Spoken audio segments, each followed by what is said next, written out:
C'est l'une des attractions phares d'Europa Park ici à Rust, c'est le Silver Star, 130 km/h. Et pour piloter ce genre d'engin, il y a Philippe, je vous le présente dans un instant.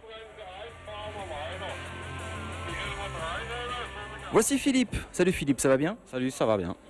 Alors il y en a qui rêvent de piloter des Formule 1, des voitures de rallye. Vous, Philippe, vous pilotez le manège le plus rapide d'Europe. Oui, tout à fait. Le manège le plus rapide avec une vitesse de 130 km/h. Un manège à sensation sur une hauteur de 73 mètres avec une force de gravitation de 4G. Enfin, c'est pas mal. Il faut un permis pour piloter ce genre d'engin ou c'est assez facile? Non, c'est facile, mais bon, comme ça reste une grande responsabilité quand même. Alors expliquez-nous comment ça marche le Silver Star, comment ça fonctionne. On vous voit déjà dans un espèce de siège, presque un siège de pilote avec plein d'ordinateurs en face de vous. En fait, le principe est très simple. Les gens rentrent dans le train. Moi, j'ouvre les barrières de sécurité. Les gens s'assoient. Je ferme les barrières de sécurité. J'envoie le train et c'est parti. Et vous contrôlez ou c'est les ordinateurs, c'est les senseurs qui contrôlent tout ce qui se passe derrière? L'ordinateur contrôle la vitesse du train. Il freine automatiquement, mais bon, il faut quand même toujours avoir un œil sur l'ordinateur de contrôle. Si un frein est défectueux, s'il y a une panne, il nous indique tout. Combien de personnes prennent le Silver Star par jour en période de pointe, en période estivale? En période estivale, 20 000 personnes par jour. 20 000 par jour, donc ça fait un sacré paquet de personnes et une très grosse responsabilité pour vous aussi. Tout à fait, ça fait 3 millions à peu près dans l'année, quoi. Et là vous avez des petites manettes, c'est ça, des petits joysticks qu'on voit à l'image. C'est ce qui vous sert à lancer le wagon, à l'arrêter peut-être? Non, même pas? Il s'arrête automatiquement. Quand il rentre en quai, je ne l'arrête pas, il s'arrête automatiquement. Les capteurs voient qu'il est là, il s'arrête. Aujourd'hui, on est en train de tester le Silver Star. Il y a des techniciens autour de nous. Vous avez de nouveaux freins sur cette machine, c'est ça l'idée? Tout à fait. Pour éviter, on essaie de nouveaux freins magnétiques pour voilà. Et on le voit dans les wagons, il y a des petits personnages. Ce sont des mannequins remplis d'eau. Ça vous sert à quoi ça? C'est pour simuler des personnes. Parce qu'il faut un poids pour simuler à peu près une journée normale. Un train vide, on aura d'autres temps qu'avec un train rempli. Puisque 36 personnes ont place dans le train, ça fait quand même un poids de à peu près 2 tonnes. Quand vous reprenez la voiture à la fin de journée, vous croyez encore dans le manège? Non, mais le soir, des fois, en m'endormant, je me dis, je me sens encore dans ma cabine, quoi. Et c'est vraiment, tous les matins, je me lève vraiment très heureux de revenir travailler à ce manège.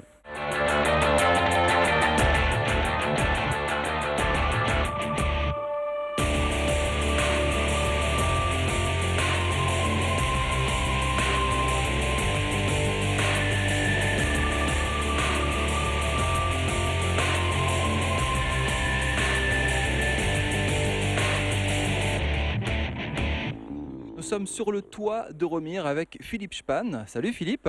Bonjour, bonjour. Et alors au-dessus de nous là, juste, ce n'est pas un acrobate, c'est un technicien du TÜV. Le TÜV, c'est l'équivalent allemand de normes françaises, c'est ça en gros? Voilà, c'est le service des mines français qui contrôle tous les manèges, les voitures. En Allemagne, c'est beaucoup plus strict qu'en France. En France, c'est un petit peu plus simple. Donc on a des pompiers, on a des gendarmes qui passent pour vérifier une structure telle que la nôtre. Et là, c'est vraiment des spécialistes qui contrôlent écrou par écrou. Alors l'idée c'est que des techniciens comme lui, il y en a 3 ou 4 je sais en ce moment, ils vérifient chaque attraction d'Europa Park, chaque structure. Donc, il y a des ingénieurs de construction métallique, il y a des ingénieurs en électricité pour les installations électriques et eux ils passent et il leur faut à peu près 3 semaines pour toutes les installations et pour une installation comme le Romire il leur faut à peu près 2 jours entiers. Quelles sont les contraintes? Alors on sait que ces attractions vont assez vite. À quelles contraintes vous êtes soumis? Qu'est-ce qu'il faut faire pour garantir la sécurité maximale des visiteurs? Oui, donc en fait donc les wagons ont un certain poids et donc tout est contrôlé, de la barre de sécurité, les poutrelles surtout, il ne faudrait pas qu'un train déraille. Je veux dire, c'est ce qui pourrait arriver de pire, mais ça... Faut qu'ils freinent aussi, accessoirement. Voilà, donc ils contrôlent tous les points d'ancrage, tous les points de soudure, toutes les vis, tout est contrôlé en 2 jours par le TÜV. Et bien sûr, durant l'année, c'est nos propres techniciens qui les contrôlent morceau par morceau. Chaque matin, il y a des sortes de wagons tests qui sont envoyés sur les structures par séquençage pour voir si ça tient en fait. On fait des tests, on passe plusieurs fois les trains, on vérifie tout et on écoute aussi, hein, parce que ces attractions, vous entendez, si quelque chose ne tourne pas rond, on l'entend assez rapidement. Est-ce que ça tombe souvent en panne, ce genre de machinerie? Parce qu'on le voit, c'est assez complexe, il y a des structures, des câbles, de l'électronique partout. Est-ce que de temps en temps ça coince? En général, non, mais ça peut coincer 2-3 fois par an. C'est une machine, hein, donc chaque machine peut tomber en panne. Et vous savez, il y a tellement de systèmes de sécurité. Donc dès que nos ordinateurs repèrent une anomalie, tout est stoppé immédiatement. On a des règles de sécurité, mais les gens ne veulent pas les suivre. Donc il faut qu'on les force à les suivre. C'est ça qui est compliqué en fait chez nous.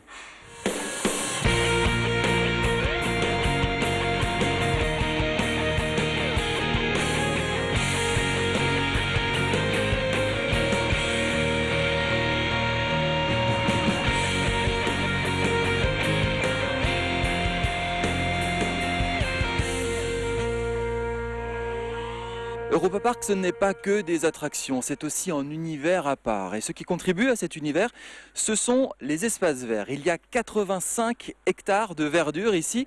Et je vous présente Eric. Eric, c'est le chef des jardiniers. 85 hectares à entretenir, c'est un sacré boulot, hein. Oui, c'est un sacré boulot. Nous sommes une trentaine de personnes et nous plantons pour l'ouverture vers les 100 000 fleurs, pensées. Alors venez, vous allez nous montrer tout ça. Là, vous avez planté des pensées. On est près du manège à bois du parc. Oui, c'est des plantes que nous changeons 2 à 3 fois dans l'année selon la saison. Nous avons aussi planté 25 semi-remorques d'arbres et d'arbustes dans notre nouveau quartier islandais que nous avons recouvert avec de l'écorce décorative à peu près 1000 m3. Et nous avons gazonné vers les 3 hectares de gazon. Alors, ce qui est assez fabuleux, c'est qu'on dirait presque des tableaux, hein. C'est pas planté n'importe comment, il y a une vraie réflexion, vous essayez de dessiner quelque chose avec ces fleurs, c'est ça? C'est vous qui décidez ça? C'est aussi au libre choix de chacun de montrer un peu de sa créativité et ça donne toujours de très bons résultats. Alors, il y a des trucs un peu exotiques dans les plantes, dans les arbres que vous avez? Oui, nous avons aussi 3000 plantes en pot qui sont actuellement dans nos serres et que nous sortons dès le mois de mai. Est-ce que vous êtes fier de ce qu'il y a ici? Est-ce que vous êtes fier de toutes vos créations et de votre équipe, de vous dire que ça c'est un petit peu votre bébé? Quelque part, il faut être fier de ce qu'on fait et c'est ça ce qui donne envie d'aller travailler. Ouais.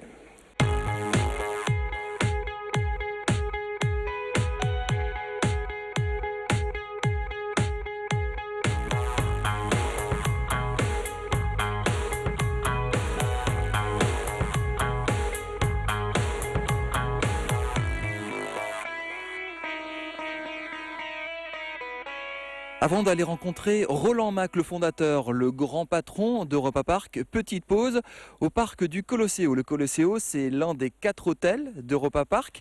Bonjour, Michaela. Bonjour. Vous êtes la directrice des hôtels d'Europa Park. Combien de chambres vous disposez pour accueillir les visiteurs, les touristes qui viennent du monde entier pour venir vous voir? Voilà, on n'a pas seulement les 4 hôtels, on a aussi notre maison d'hôtes et on a un total de 747 chambres dans tout l'ensemble.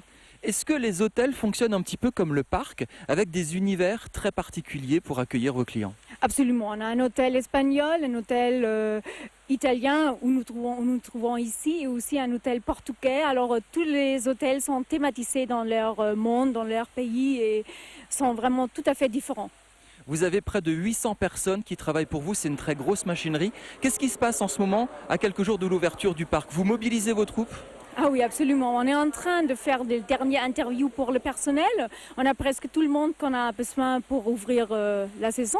Mais on fait encore les dernières interviews, mais aussi on fait les grandes installations techniciens. On fait aussi le nettoyage, les préparations dans les chambres, les préparations dans les restaurations et partout, quoi. Alors on fait vraiment...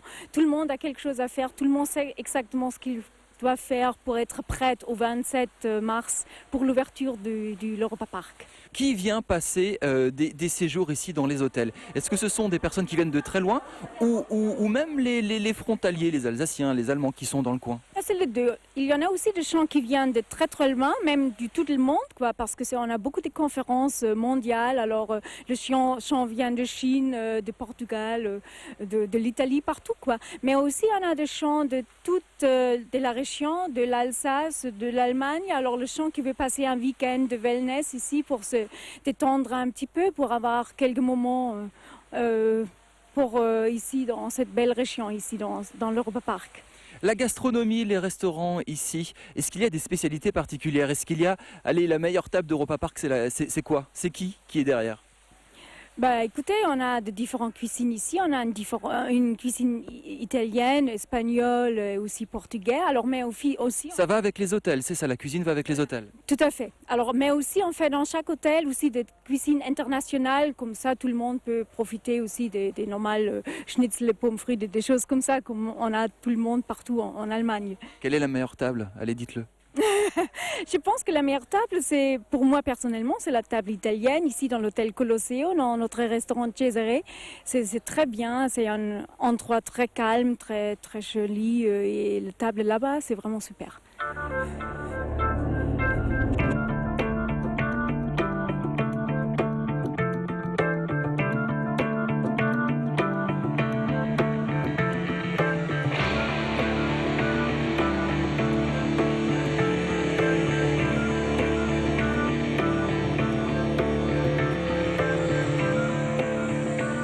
C'est un quartier islandais en pleine transformation ici à Europa Park. J'ai rejoint Roland Mack. Bonjour Roland, c'est le grand patron ici des lieux, vous allez bien?